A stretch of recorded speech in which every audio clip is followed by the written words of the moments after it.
What's your name? Breacher.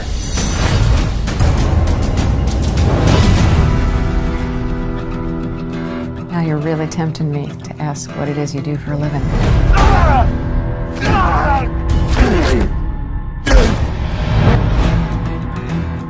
Oh boy.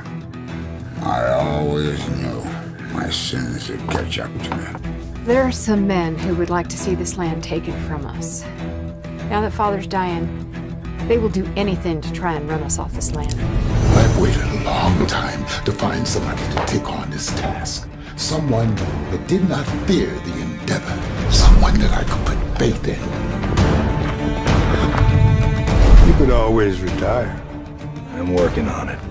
It's badge against badge.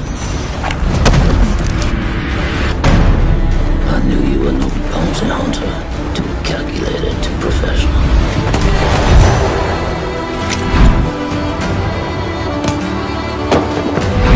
Drink that whiskey, boy.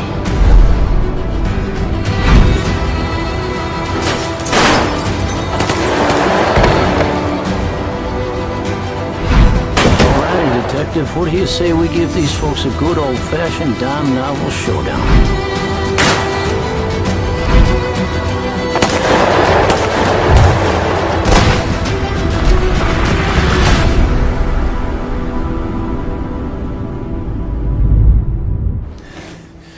Do you refuse to come quietly? Hi, I'm Amber Anderson with The Next Come Up, and today we're going to be interviewing Mr. Kevin Makeley. Now, he is the star of Netflix-owned Badland. So let's see what we've got popping. Kevin, how's it going today? It's great. I'm on Zoom with you, so no complaints. Awesome. So we just have a few questions, and we're going to dive right in. Are you ready? Yeah. Okay, great. So what were you doing when you found out that Netflix was picking up this film? I got an email early on from our distributor saying, "Oh, it's going to come out March 26th," and that was probably 3 weeks prior to it coming out, give or take. And then the whole quarantine thing happened, so it really wasn't much of a thought. We were kind of figuring out how we're shifting gears to accommodate our new production schedule and the new quarantine and what's happening. So I get an email from the director of photography, Edon Menon, and he said, "Have you seen this?" And I said, "What?" And he said, it's number 4 in movies. I said, "I don't even know how you access that. What are you talking about?" He said, "On Netflix, it's number 4. So I pull up Netflix and I don't see it, and then I go to movies. You have to click on movies and pull it up, and it's a new feature that I didn't even know existed. Apparently, they created it in like February. And then I was like, "Wow, that's a big deal." And then all of a sudden, then that was Saturday. Then Sunday, an article came out, saying that there's this movie on Netflix that no one's ever heard of, and it's and now it's number 3. And then the next day, Cinema Blend put out this thing where it said there are 2 movies dominating Netflix right now, and then you click on it, and it's a picture of Mel Gibson and me, and I was like, "What's happening right now?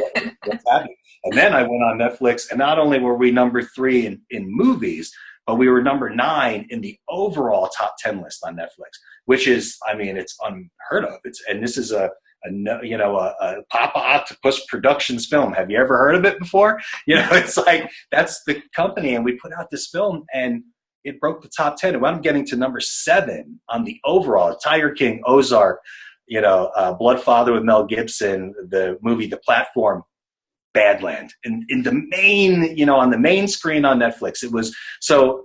I guess every day I was doing a happy dance. So what kind of phone calls were those when you're number 3 and also number 10 in movies and the phone's blowing up? And did the distributor have something in place for if something like this happened? How does Netflix respond? Still figuring it all out. It happened so fast. So calls from agents and managers, other production companies are getting scripts off the hook. People want to work with us. It's just opened up so many doors.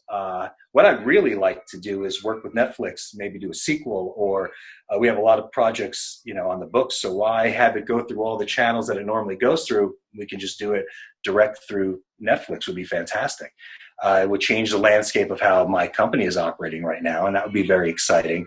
But just great phone calls from, like I said, from industry people to aunts and uncles and friends, friends of friends, and people that I haven't seen, since I was 12 years old, finding me, and people that I don't even know, just saying, I watched your movie 3 times, it's amazing. And my star meter, I don't know, on IMDb, went from 20-something thousand to 596, which is like higher than George Clooney, which is, as an actor, I'm like, well, wow, overnight, about a movie that my company made, that we cobbled together money to make, and called actors and agents and managers to get this amazing talent attached. And we all went and sweat blood and got hurt and did the things that we had to do to make this movie.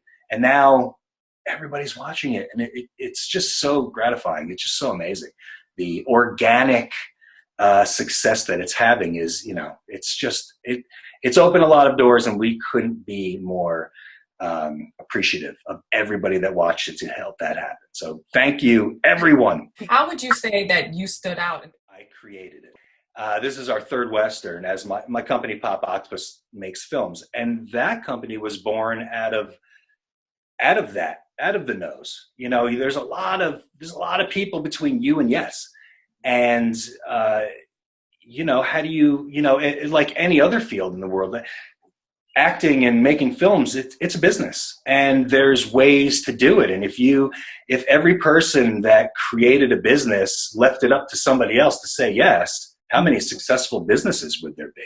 So I took it upon myself with a bunch of like-minded people, and we started a company, and we make our own movies. What advice would you give to our next come up listeners who are actors or producers who are in their beginning stages to get to where you are today?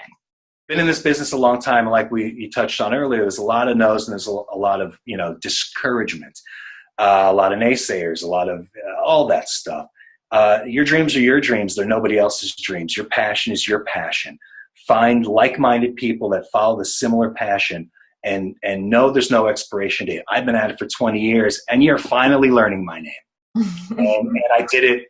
I would say I did it myself. I didn't do it myself. I had a team of people, like-minded people, that we got together and created this. We stopped listening, and following the conventional path. We started thinking outside the box. We created a company, again, with like-minded people following the same kind of dreams, having the same kind of goals, the same desire to create.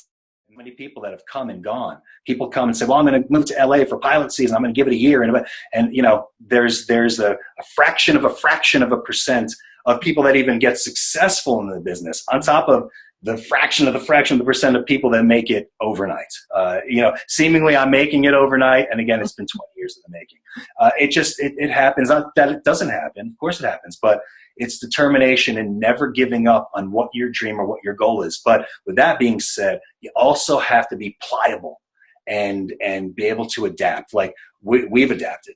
Just in the past 4 years, we've adapted from, movies to digital to, it's just everything is changing. I just got asked a question about, do we think that the new way that studios are putting films out right now at home, where you can rent them for $20, a release that's supposed to be in the movie theater, it's being out right now, is that detrimental?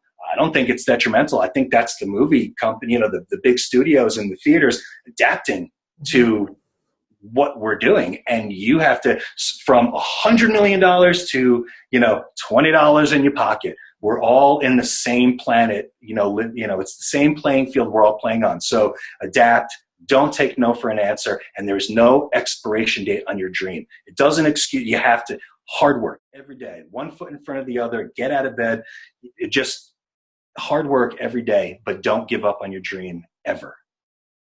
Love it. Well, thank you so much. You're so inspiring, and it's really good to see what you've accomplished and keep accomplishing and how far you've come. So thank you so much for speaking with us today.